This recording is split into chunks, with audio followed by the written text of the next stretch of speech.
السلام عليكم ورحمة الله وبركاته. النهارده هنكمل مع بعض الدرس السابع من دروس الأرشيكاد. إن شاء الله بإذن الله تكونوا استفدتوا من الكورس بالكامل. هنتكلم إن شاء الله مع بعض النهارده على الروفس وإزاي نعمل روفس. طبعا عملنا زي ما انتم شايفين مع بعض هنا الحوايط، عملنا الأبواب، عملنا الحوايط الداخلية اللي هي ليها سمك صغير. وطبعا زي ما انتم شايفين معايا عندي هنا الفيرست فلور أو الدور الأول. طبعا كل دور طبعا بيختلف عن الدور اللي قبليه. طبعا الدور الاول بيختلف عن الدور الارضي. الروفس نفس الكلام بيختلف عنهم. كل دور طبعا ان شاء الله باذن الله هيكون متوفر باذن الله معانا في الكورس، وهينزل ان شاء الله باحترافيه جامده جدا. خلاص. طبعا ان شاء الله لما تطبقوا باذن الله الكورس وتعملوا باذن الله الحوايط زي ما اتعلمنا، الابواب، الشبابيك، كل الكلام ده مهم جدا جدا، وان شاء الله باذن الله هيبقى سهل جدا وبسيط. فاهمني؟ طبعا في بعض الكومبوننتس زي العربيات، زي الحاجات دي كلها ان شاء الله باذن الله هنتكلم عليها ان شاء الله في نهايه الكورس. دلوقتي هخش على الروف او الفاينل روف اللي هو السقف النهائي، وهخش على الاندرلي عشان ابدا ابين الاندرلي بتاعي. طبعا الاندرلي بتاعتي لازم يكون الدور اللي هو الفيرست فلور عشان ابدا ارسم عليه. طبعا هدوس هنا كلمه شوز، بعد كده كلمه بلو كارنت ستوري. بلو كارنت ستوري يبقى هيبين لي السقف بتاعي بالشكل ده. عشان اعمل سقف طبعا هخش عندي على الروفس عندي او روف تول، هضغط عليها، بعد كده هدوس على كنترول وتي من الكيبورد. كنترول وتي من الكيبورد. ان شاء الله لما افتح كنترول تي من الكيبورد هيبدا يفتح لي الجزء الخاص بالسيتنجز اللي هو السيتنج دايلوجز. طبعا مهم جدا جدا، لازم تفهم يعني ايه كلمه السيتنج دايلوج وتشتغل عليه باحترافيه. عندي اول حاجه هنا الجيومتري اند بوزيشننج اللي هو ارتفاع السقف. طبعا ده الريفرنس لاين بتاع السقف هيكون 3 متر و 20 سنتي. انا عندي هنا لو دخلت هنا على السيتنجز بتاعت الاستوري، عندي هنا زي ما اتكلمنا قبل كده ان ده ان الارتفاع الكلي او الارتفاع الكلي الاليفيشنز الكلي هو 6 متر و60. 6 متر و60. عندي الدور الارضي زيرو. الدور الاول عندي هنا الجزء الخاص بتاعه او الارتفاع بتاع الاليفيشن بتاع الدور نفسه 3 متر 74، وبعد كده ارتفاع الروف نفسه 3 متر. نفس الكلام يعني هنا 3 متر وهنا 2 متر 90. تمام. هبدا بعد كده اخش على الجزء الخاص بالروف. هخش هنا على السيتنجز بتاعت الروف. خلاص. اول حاجه طبعا هخلي منسوب. طبعا ممكن نخلي برضه عشان خاطر اوضح لكم برضه المنسوب بتاعه. ده المنسوب اللي هو اللي هيبقى ارتفاع او مرتفع عن السقف بالقيمه ديت اللي هي 3 متر و20. عندي هنا الميلان لا اما بيزك لا اما طبعا ده البروفايل او ده السمك بتاع السقف، لا اما ستراكشر بيزك كومبوست، لا اما ستراكشر العادي اللي هو ده ستراكشر العادي وده ستراكشر كومبوست. الاستراكشر العادي بيديك هنا سمك الخاص بالسقف. هنا السمك الخاص بالسقف 30 سم، وعندك طبعا كذا حاجه ممكن تختارها في السقف. انا هختار هنا في السقف اللي هو reinforced concrete structure. اوكي ماشي. بعد كده ممكن السقف بتاعك يبقى سنجل بلان او ممكن يبقى مالتي بلان. نتكلم ان شاء الله كلامنا مع بعض على هنا في كيفيه الرسم سنجل بلان او دبل بلان. الزاويه بتاعته ممكن نخليها تبدا من 20. هنا الجزء الخاص بالانجل بتاعه الايدج بتاع الروف. هنا عندي الانجل او شكل الانجل او شكل الروف هيبقى عامل ازاي، لا اما يبقى عامل كده لا اما يبقى عامل كده لا اما واخد انجل معين.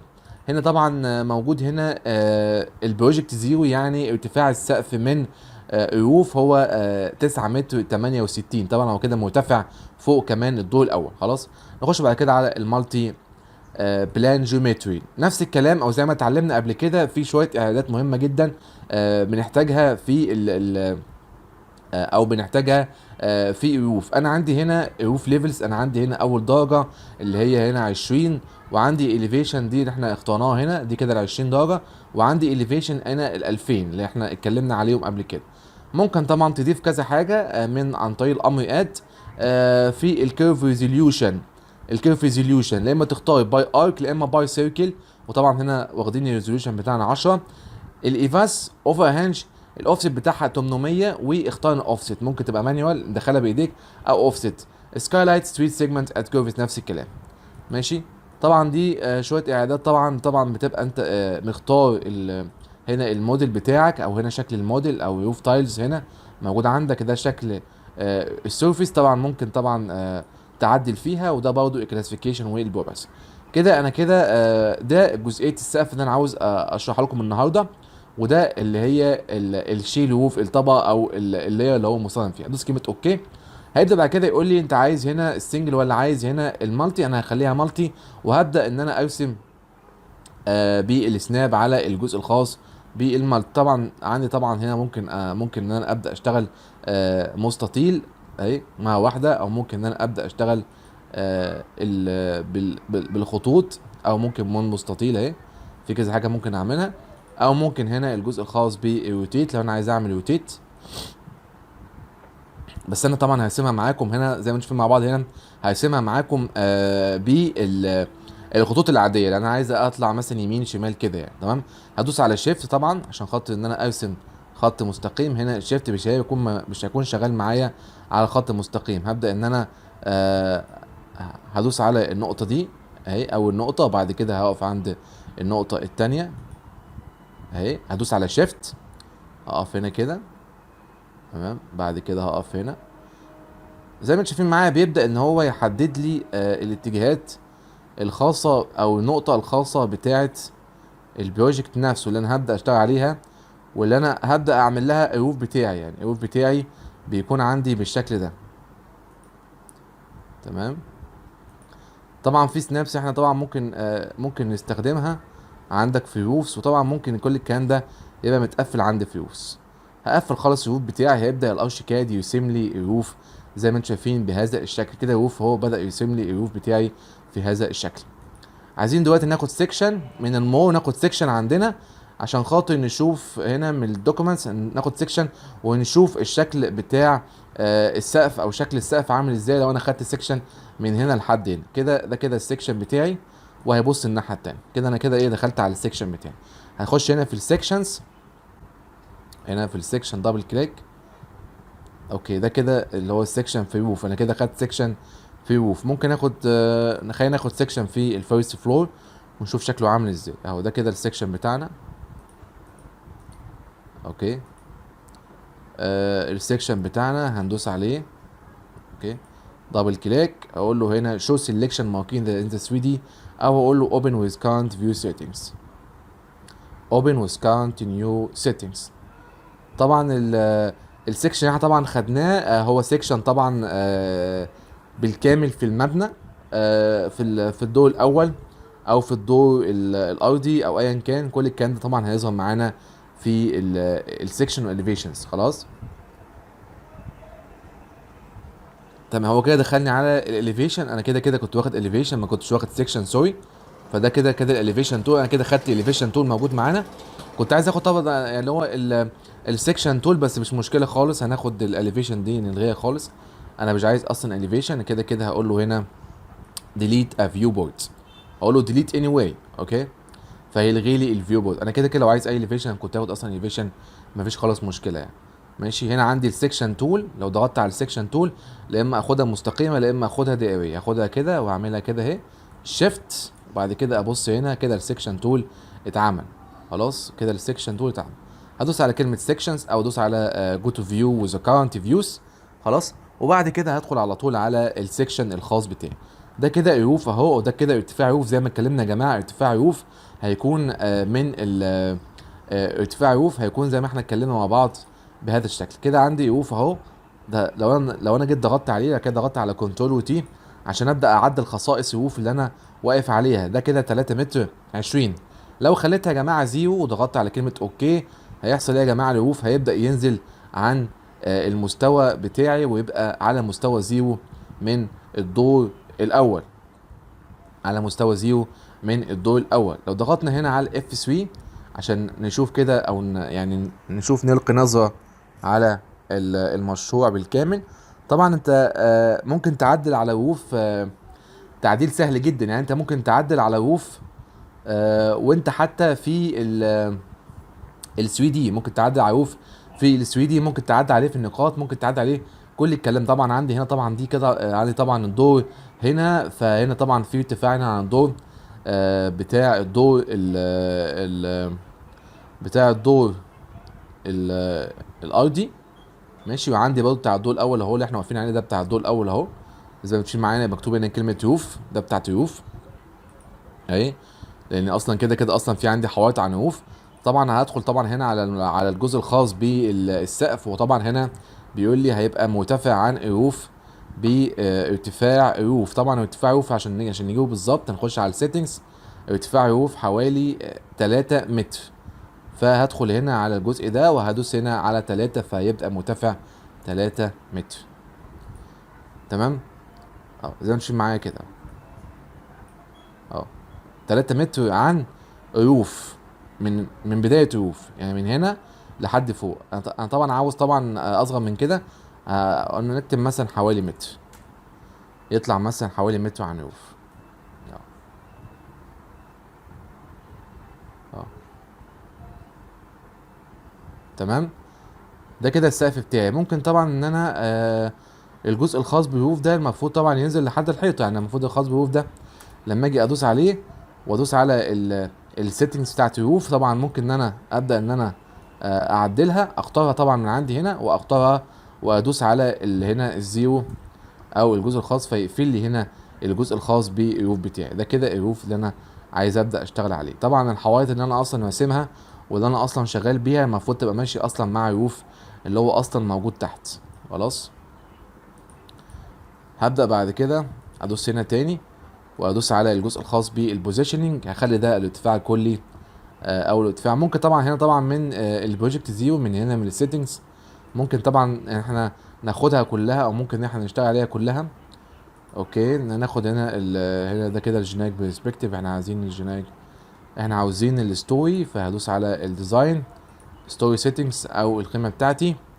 هنا بيقول لي الاليفيشن 6600. ده كده الاليفيشن بتاعي اللي هو 6600، او ارتفاع السقف بتاعي 6600 او 6660. ده كده اللي ايه تو ذا بروجكت زيرو. ممكن طبعا ازود الكلام ده، اخليها مثلا 7000 وادوس اوكي، يبدا يطلع شويه وهكذا.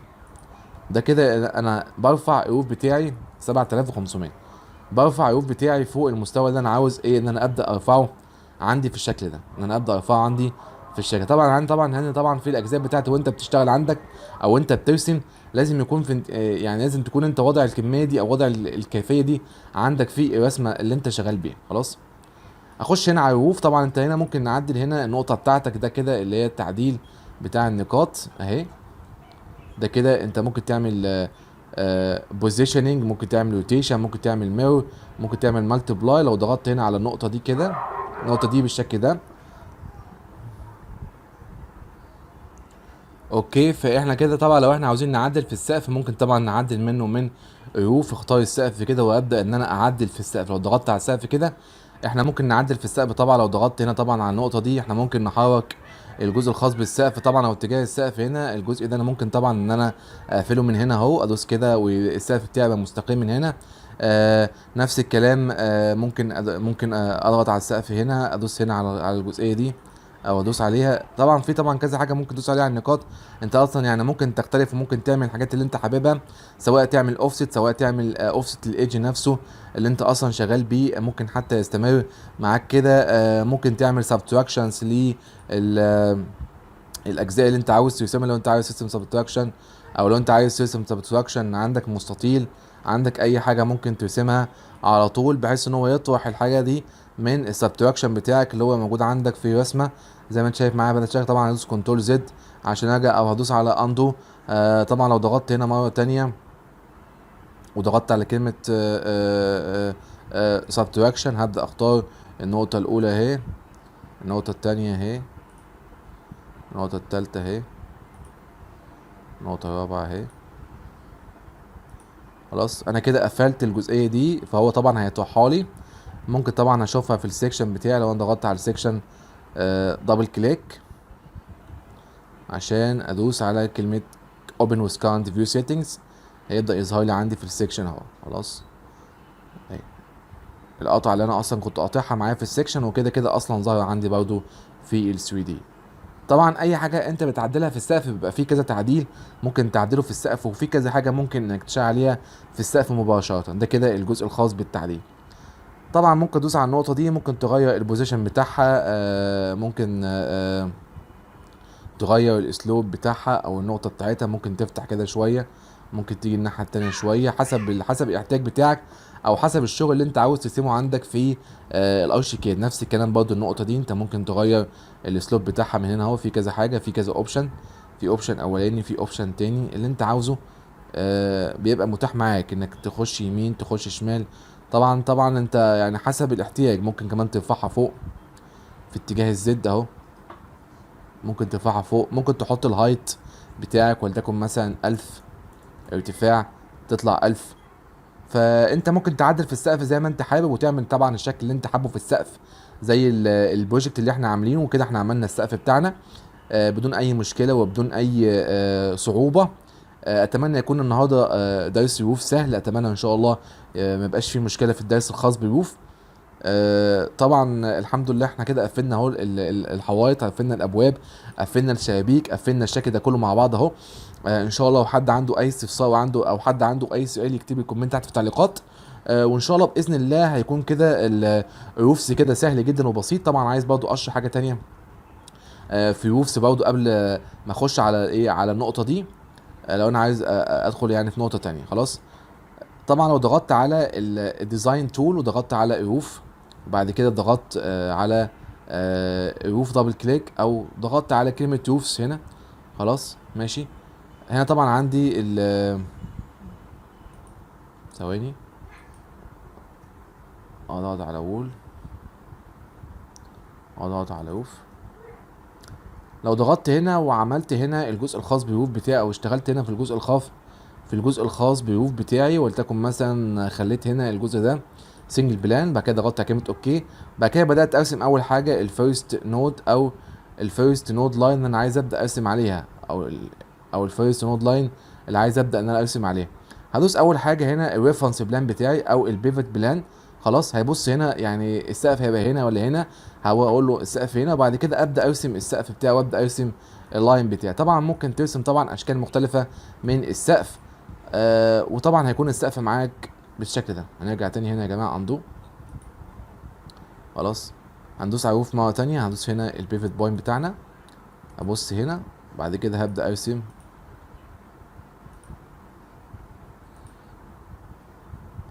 شكل مستطيل او شكل دائري اهو زي ما احنا شايفين مع بعض. لو احنا شفنا الجزء ده في السويدي او لو احنا شفناه في السويدي اهو مع بعض، ده كده الشكل الايه شكل الروف مايل خلاص، بيتعمل منه حته واحده سنجل اهي، سنجل اوكي، سنجل بلان. بترسم الميل بتاعه زي ما احنا شايفين مع بعض. هنا لو ضغطت هنا بترسم الميل بتاعه. هنا انا كاتب الميل 45 زي ما هو موجود. السكنس هنا 3 سم 30 سم اللي هي 300 مللي، وده الشكل بتاعها. طبعا ممكن الشكل يختلف ممكن طبعا وانت اهو ده الشكل بتاعها. ممكن طبعا ترسم برضو عليها ممكن تعمل اي حاجه عليها. ده كده الشكل الخاص بالريفرنس. ممكن تغير طبعا شكل الريفرنس بتاعك يكون من هنا يكون السقف الناحيه الثانيه. يعني شكل الريفرنس هو اللي بيحدد اتجاه السقف سواء يمين او سواء شمال او سواء فوق او سواء تحت عندك. هنا ده كده شكل الريفرنس بتاعك اللي هو اصلا بيكون موجود عندك او اللي بيحدد لك شكل السقف بيبقى عامل ازاي او شكل ميلان بتاع السقف بيبقى شكل عامل ازاي خلاص. طبعا الشكل زي ما نشوف معانا هنا الشكل هنا يختلف جدا جدا اهو. هنعمل هنا كده اوربت، ده كده يا جماعه شكل السقف اهو خلاص. هدوس هنا واخش على روف هنا. طبعا ممكن تعدل عليه او ممكن طبعا تظبط النقطه بتاعتك دي ممكن تغير البوزيشن بتاعها، ممكن تعملها فيلت ممكن تعمل اوفست للايدج اللي انت اصلا عامله او الاوفست اللي ممكن تكبره ممكن تعمل سبتراكشن للحاجه اللي انت عاوز تعملها سبتراكشن. كل الكلام ده هيكون ان شاء الله متاح في روفس انك ممكن تعمل طرح او ممكن تعمل سبتراكشن للروف اللي انت عاوز تستخدمه. مفيش يا جماعه اسهل من الروف ان انت ممكن تعمله في برنامج الارشيكاد. سهل جدا وبسيط جدا وممكن ان شاء الله تطبقه باذن الله في برنامج الارشيكاد. اهم حاجه بس ان شاء الله باذن الله وانت بتشتغل على الروف او انت بتعمل روف الموضوع ان شاء الله يبقى ايه يبقى سهل وبسيط جدا بالنسبه لك وتبدا ان شاء الله تبدا تشتغل عليه. طبعا كل الكلام طبعا احنا ممكن اصلا نظبطه مع بعض وممكن طبعا كل الكلام ده باذن الله هيبقى سهل جدا جدا على الناس اللي بتبدا ان شاء الله تعمله. طبعا في طبعا اداه مهمه جدا هنا هي اسمها تريم اليمنت، عايز برضه اشرحها لكم. تريم اليمنت تو روف او شيل، تريم اليمنت تو روف او شيل. لو ضغطت على كلمه تريم اليمنت تو روف او شيل هنا بيقول لي حاجه مهمه جدا جدا. سيلكت تريمنج روف او شيل يوز روفز شيل فروم ذا كارنت سيلكشن يوز ا ديفرنت. اقول له هنا تريم طبعا لو انا طبعا هنا موصل الحيطه بتاعتي، او هنا عامل توصيل الحيطه بتاعتي هنا، على لو ضغطت هنا سكيب توايس، ضغطت على الحيطه بتاعتي، بعد كده هنا دوست على الحيطه. انت هنا ممكن تغير ارتفاع الحيطه، ممكن تعمل اي حاجه. لو ضغطت على النقطه بتاعه الحيطه هنا، من النقطه دي، انت ممكن تغير ارتفاع الحيطه من هنا على طول مباشره، ستريتش هايت، او ممكن تعمل لها زاويه، او ممكن تعمل ستريتش لينس. طبعا هدوس على كلمه ستريتش هايت. ستريتش هايت يعني ممكن توصل مثلا زي ما نشوف مع بعض هنا اهو، انا كده بعمل ستريتش هايت اهو. وممكن زي ما نشوف مع بعض هنا مكتوب هنا ايه، توب لينك ستوري، ضغطت هنا هيعمل ستريتش لحد فين؟ لحد السقف. ضغطت تاني مره اخرى هعمل ستريتش هنا. اوكي، ده كده هو كده عمل ستريتش للحيطه، وحافظ على الروف بتاعي. خلاص. لو اخترت الحيطه واخترت الروف، وبعد كده عملت كلمه تريم، بعد كده لسه قطع كلمه تريم او تريمبت، هتلاقي هو اصلا مظبطها لك، وعمل لك اصلا تريم من غير اصلا ما تبدا تعمل فيها اي تعديل. تمام. الموضوع سهل جدا وبسيط جدا يا جماعه. ان شاء الله باذن الله يكونوا استفدتوا النهارده في الحصه. ان شاء الله باذن الله عايزين نطبق على الروفس. عايزين لو في عندكم اي سؤال او اي استفسار عن الروف تول او الروفس بصفه عامه، طبعا احنا يعني ايه ان شاء الله باذن الله لو في عندكم اي استفسار، هنا عندي في روف تول لو ضغطت عليها، زي ما اتكلمنا على السنجل والدبل، الزاويه، السمك، الاستراكشر، النوع بتاع الروف، اتكلمنا عن الريفرنس لاين بتاع الروف اللي هيبدا يعمل عني المنسوب بتاعي ويبدا يساوي المنسوب. التو بروجكت زيرو او منسوب السقف بتاعي من الصفر، او المستوى الخاص بالصفر. هيبقى سهل جدا ان شاء الله وبسيط جدا باذن الله. هنتكلم ان شاء الله عليه برضه باستفاضه في الدروس القادمه. احنا كده خلصنا الحمد لله الروفس، سهل جدا وبسيط جدا جدا. اتمنى ان شاء الله يكون الدرس سهل وبسيط عليكم. ان شاء الله نخش في المرحله الجايه على الستيرز، ازاي نعمل ستيرز، وازاي نعمل سلالم داخليه وسلالم خارجيه، وازاي الموضوع يبقى سهل طبعا بالنسبه لنا. هنتكلم طبعا باستفاضه عنه ان شاء الله باذن الله الستيرز في الحلقه القادمه. اتمنى يكون الدرس سهل وبسيط. طبقوا طبعا يا جماعه الدروس. لو في عندكم اي سؤال او اي استفسار، اضغطوا لايك وشير وسبسكرايب. لو عايز ان شاء الله باذن الله السلسله تبقى متقدمه ان شاء الله باذن الله، يكون الناس اللي اشتركت في الكورس واشتغلت على الكورس باذن الله. اهم حاجه يا جماعه تطبقوا على الكورس، تطبيق مهم جدا جدا على الكورس. اشوفكم ان شاء الله على خير في الفيديو القادم، والسلام عليكم ورحمه الله وبركاته.